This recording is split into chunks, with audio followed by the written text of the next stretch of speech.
As we enter into free agency season, the Detroit Lions have some decisions to make. They absolutely have some decisions to make. And before we get into talking about all the free agents that might be coming here, before we get into all of, the potential draft people and all that kind of stuff, let's look at our own guys. And should we bring them back?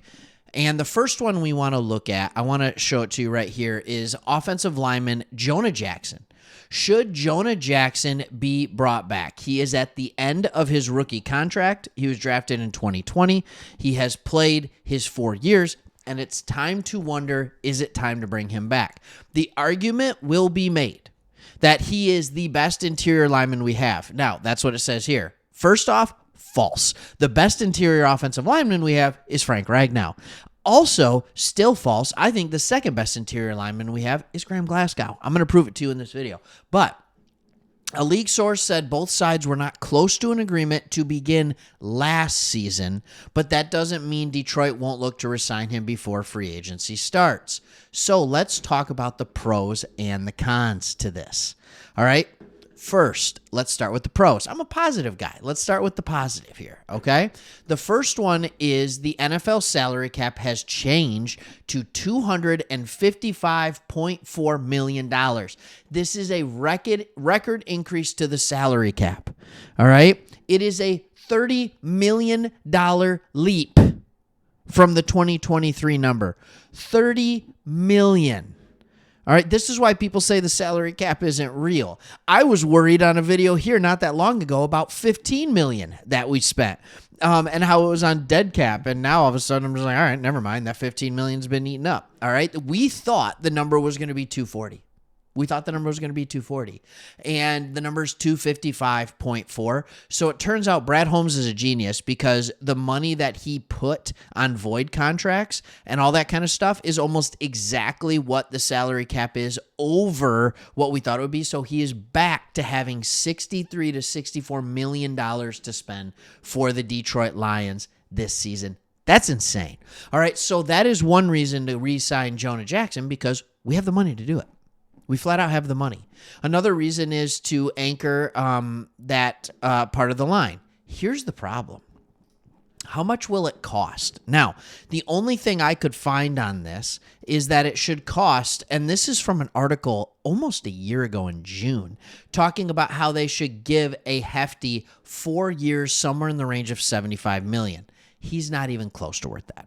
Like, I wouldn't give him a penny over $10 million. And I'm going to tell you why, because now we're going to start getting into the cons of who Jonah Jackson is. And then once we get through the cons, I'm going to show you some other opportunities that we might have in order to pick him up. All right, this year, he wasn't good. And I know he was oft injured and all that kind of stuff. If you go to PFF, and this is from a guard, I just want you to remember this. He played 800 snaps. In those 800 snaps, 432 were pass blocking snaps. He incurred 5 penalties. He allowed 2 sacks, 8 hits allowed, and 24 pressures.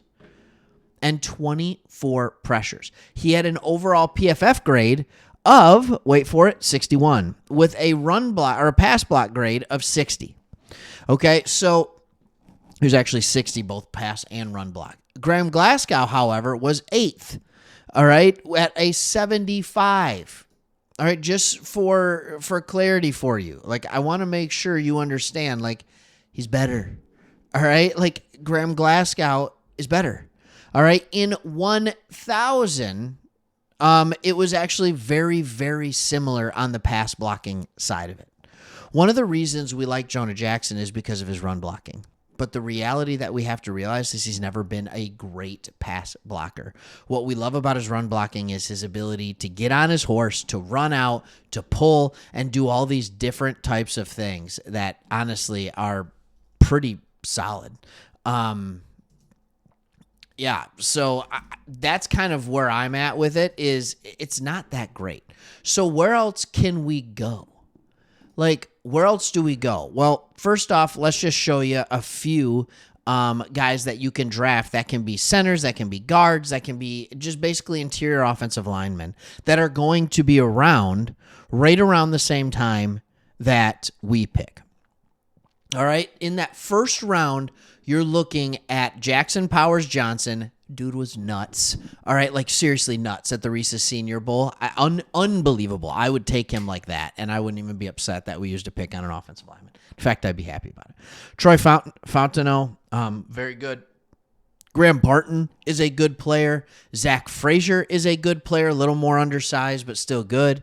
Cooper Beebe. So these are guys that could possibly fall to our second pick because, as you can see here, we have the 29th and the 61st pick. We also have 73 and 92. So we can package this one with one of these to move up again if we want to, and we know Brad Holmes doesn't shy away at doing that. But with all the talent you have to pay coming up, I would be getting as many draft picks as I could. Speaking of getting as many draft picks as I could, I hope you hung on with me till this point of the video. If Jonah Jackson walks and he commands, right now he is rated the 8th best interior offensive lineman, all right, via PFF. All right, so on at least, NFL free agent interior offensive lineman. So if he goes and inks a 4-year, $40 million deal, if he gets, whatever it might be, that's a compensatory pick. And these are the things that you have to realize. That's a compensatory pick that is likely a third or a fourth rounder. So because he is viewed as a solid guard. So I know what you're thinking. You could be going one of two ways. Well, if he's viewed as a solid guard, let's take him. Let's keep him. But he's going to cost a lot of money. Remember, I did a video just a couple days ago talking about how the Lions are at a crossroads. They just released Tracy Walker because it saves them $5.5 million, and they don't think he's a guy who's worth paying over $12 million a year to be a backup. I don't think Jonah Jackson is worth $10 to $15 million a year to be a marginal starter. I just don't. His rating was 34, which puts him in the back half of starting guards in this league. All right, you can do better for significantly cheaper. You can. And whether that's signing someone else through free agency, whether that's looking in the draft, all right, it doesn't necessarily matter, but it will allow you to do more things with your money. And then you get a compensatory pick, not for this year, but for next year. Not for this year, but for next year, you'll get a compensatory pick, so you'll be able to continue to restock. That's the whole idea of these compensatory picks. Is that they realize teams have a salary cap, so they want to reward them for doing a good job drafting too many good players that they can't pay all of them. Those players will go somewhere they'll get paid. So the NFL and the Players Association have come up with this really cool thing where the players go and they still get paid, but the team doesn't get punished because they did such a good job drafting. So if you're asking me right now, Jonah Jackson, do we re-sign him? My answer, no. Let me know what you think. Should we re-sign Jonah Jackson? How much is he worth? Let me know in the comments. Thanks for watching. It's off season, but things are getting going. Underwear Olympics are starting soon, right? If you don't know what I'm talking about, it's the NFL Combine. After that, shortly after that, I mean, honestly, just like 2 weeks away, we have NFL free agency kicking off.